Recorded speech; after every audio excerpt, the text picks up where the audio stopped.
En arrivant à la fin de cette série, certainement vous avez une question.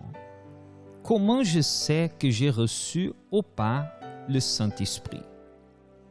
Nous allons découvrir la réponse dans les Écritures. Regardez ce que dit Galates, chapitre 5, verset 19. Galates, chapitre 5, verset 19. Car les œuvres de la chair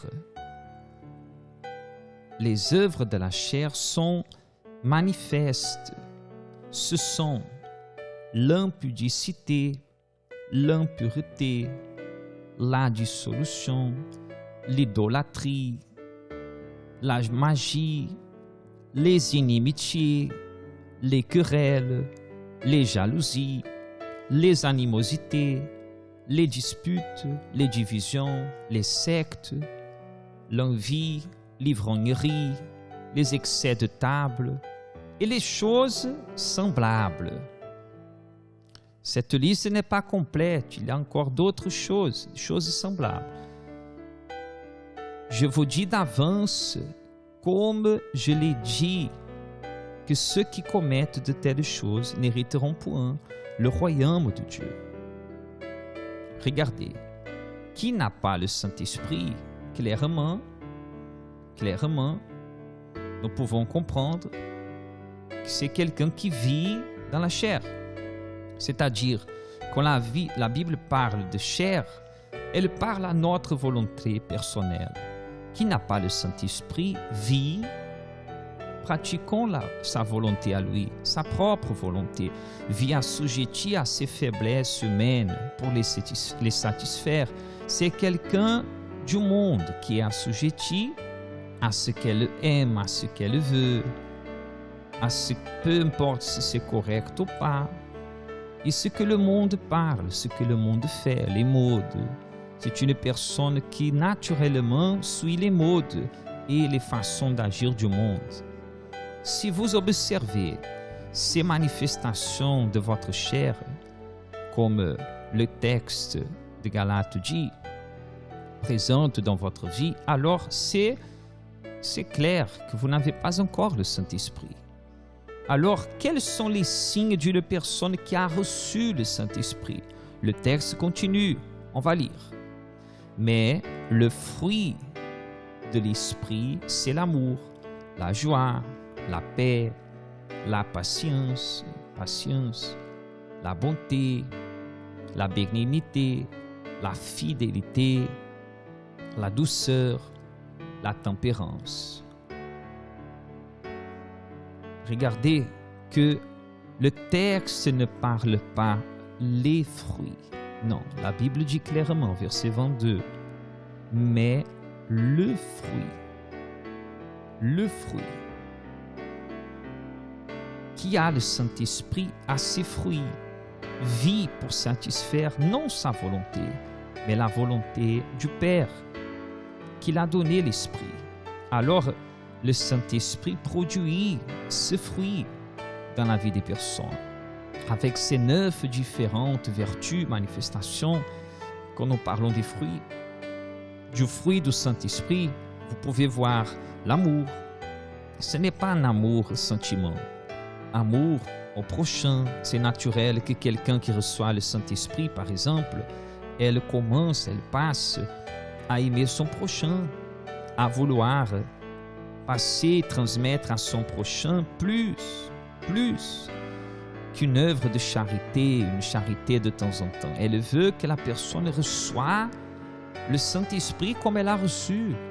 L'amour est présent dans le cœur de celui qui a reçu, la joie est quelque chose de naturel, la paix est aussi présente, même si à l'extérieur la personne peut être en train de traverser un moment de guerre.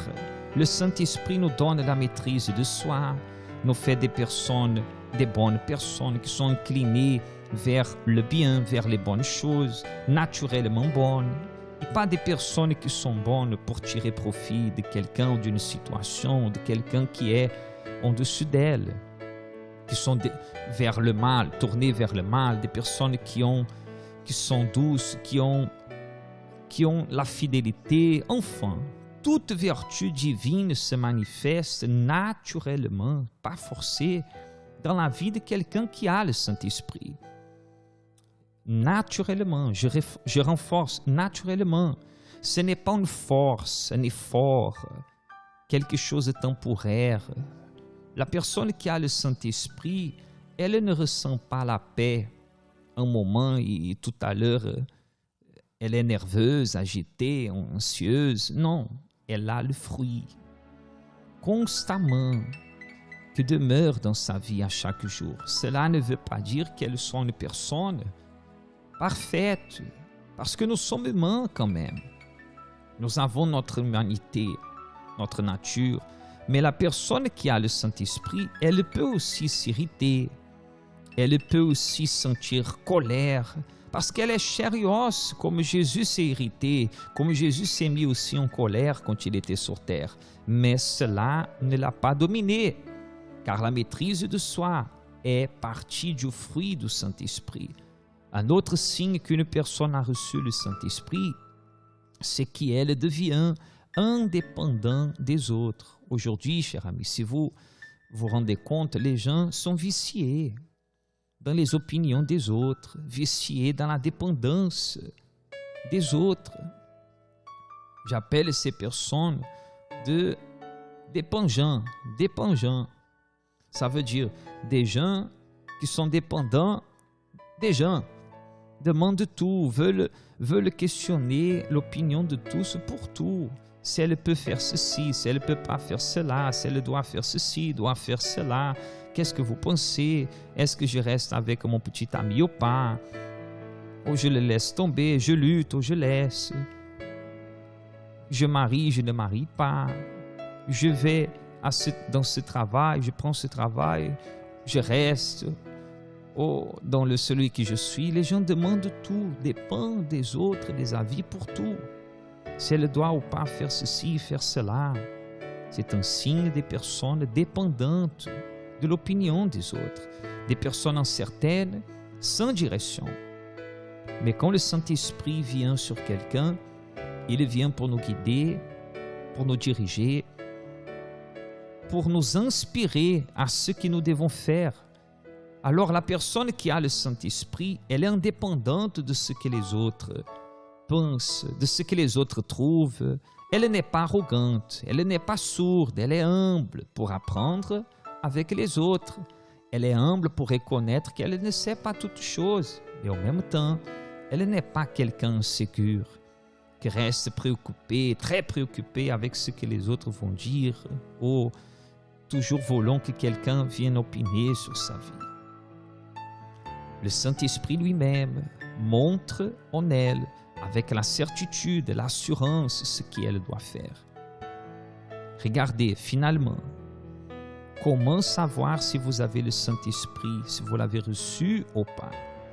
Le Saint-Esprit lui-même confirme cela à l'intérieur de vous, chers amis. C'est ce que dit la Bible.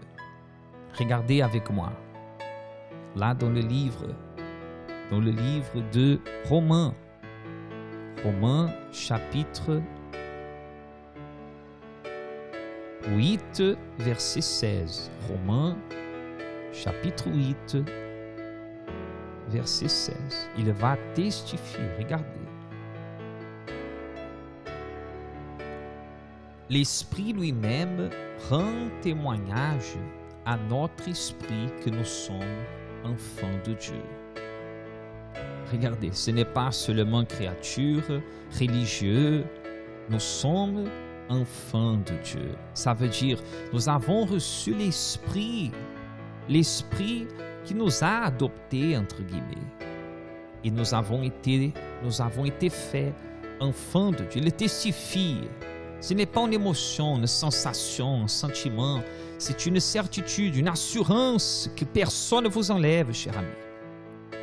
Maintenant, si vous avez la certitude que vous l'avez, vous allez profiter de ce moment et vous allez le louer. Vous allez le remercier de son esprit pour la grande bénédiction de Dieu. Si vous ne l'avez pas reçu encore, faites votre prière. Et dans la dernière vidéo, je vais vous parler qu'est-ce que faire maintenant après toutes ces vidéos, tous ces pas ici expliqués.